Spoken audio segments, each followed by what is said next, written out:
Like many of you, I'll be casting my vote in the independence referendum very soon.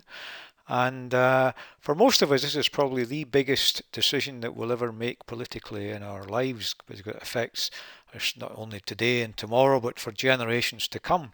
So because it's such an important decision, I really believe that as a voting public, we really need to get the best possible information.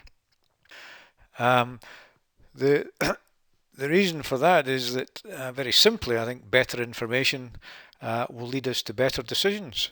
That's true for us as individual voters, and I think it's also true for the nation as a whole. So, what does this better information look like? Well, in my opinion, it's information which is impartial, accurate, gives us the full facts, it comes from a reliable source, and it's simply explained. At the same time, it should be not selective information. We don't want information with spin, no distortion, and no jargon. So, where are we going to get this important information? Is this the answer? Well, I don't think so. I think, frankly, the two sides have gone beyond the point where they're able or willing to give us impartial information, and they're really now just locked in a fight to the end. So it's really against that background that Inforendum has been born, almost out of frustration and exasperation about trying to get useful information.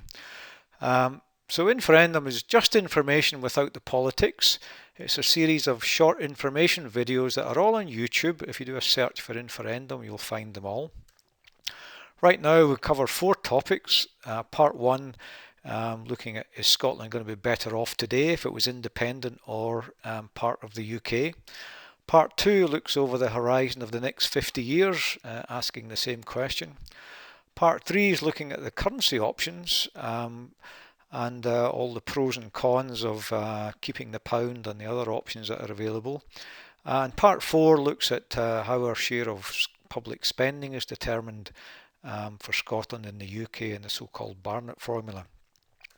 So ultimately it's based on the principle that you decide, and if any of this information helps you to make a more confident decision on the 18th of September, then in our view it's served its purpose. So thank you very much.